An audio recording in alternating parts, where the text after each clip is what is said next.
Middle east में जो युद्ध के हालात बने हैं, किसी भी वक्त ईरान युद्ध को स्टार्ट कर सकता है।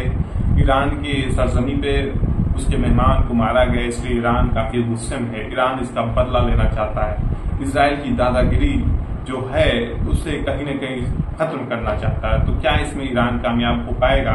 ईरान और इजराइल की अगर बात किया जाए तो सैनिकों की अगर बात किया जाए तो इसमें कहीं न कहीं ईरान भारी पड़ता नजर आ रहा है। लेकिन अगर परमाणु बम की बात किया जाए तो परमाणु बम इजराइल के पास है, लेकिन ईरान की अगर बात किया जाए तो ईरान के पास घोषित परमाणु बम नहीं है। लेकिन ऐसा कुछ विशेषज्ञ बताते हैं कि ईरान परमाणु बम बना लिया है, लेकिन उसकी पुष्टि कोई अभी किया नहीं। लेकिन जो विशेषज्ञ वो बताते हैं कि ईरान के पास परमाणु बम 8 से 9 परमाणु बम हो सकते हैं, इसलिए कि ईरान यूरेनियम का एक बड़ा भंडार इकट्ठा कर लिया है और वो कई एटम बम बनाने में सक्षम। ईरान एटम बम बना चुका भी होगा, परीक्षण नहीं किया है, ऐसा जो विशेषज्ञों का कहना है। लेकिन अगर ईरान इजराइल के बीच युद्ध हुआ तो कहीं न कहीं इसकी जद में पूरा विश्व है। कई देशों के आर्थिक स्थिति बस से बदतर हो जाएगी। कई देशों में महंगाई चरम सीमा पर पहुंच जाएगी। जैसे जो सामान का आयात निर्यात होता है उस पर एक बड़ा असर पड़ेगा। हुती अब देख रहे हैं, हुती भी हमला कर रहा है, उधर हिजबुल्ला और हमास भी एक्टिव है। तो कहीं न कहीं इजराइल की जो दादागिरी है, हमास पे वो खत्म करने की कसम खाए थे, उसके बाद हमास को खत्म नहीं कर सके, फिर हिजबुल्ला की ओर लपट गए।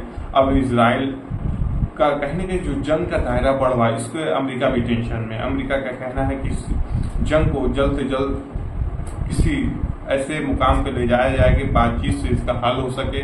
जो अमेरिका के द्वारा तमाम युद्धपोत और विमान आधुनिक दिए गए हैं कि अगर इजराइल पे हमला ईरान करता है या अन्य कोई देश करता है तो इजराइल की रक्षा की जा सके। लेकिन इजराइल की जो दादागिरी है अपने बल पे वो कुछ नहीं कर सकता। भले ही परमाणु बम उनके पास है, लेकिन अमेरिका के बिना वो कुछ भी नहीं कर सकता। तो कहीं न कहीं अमेरिका को उससे सपोर्ट चाहिए।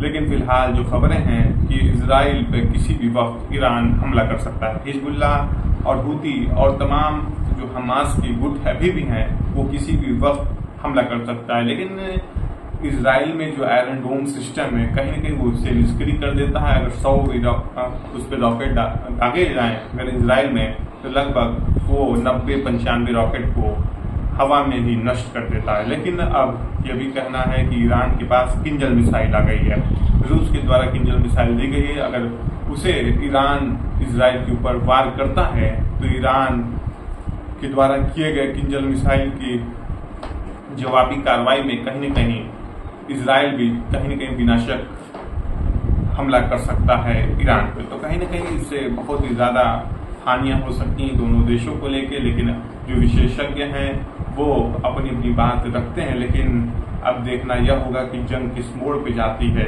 जंग कब खत्म हो जाती है। लेकिन ये आसार बहुत कम लग रहे हैं कि जंग इतनी जल्दी जो चल रही है वो खत्म नहीं होगी। इसलिए कि ईरान एकदम जंग के मूड में है। इसलिए कि इजराइल की जो दादागिरी है, जो संकीपना है, जो किसी भी देश पे हमला कर देता है, उसको लेके तमाम जो देश हैं यूरोप के कहीं न कहीं काफी गुस्से में है और मिडिल ईस्ट किसी भी वक्त आग की लपटों में झुलस सकता है। इसलिए कि वहां पे अमेरिका भी है, तमाम देश, रूस भी खुल के मदद कर रहा है ईरान को, कहीं न कहीं बैकडोर से चीन भी मदद कर रहा है, उत्तर कोरिया किम जोंग उन भी मदद कर रहे हैं। तो तमाम देश, दुनिया दो धड़े में पड़ जाएगी। तो किसी भी वक्त हमला हो सकता है।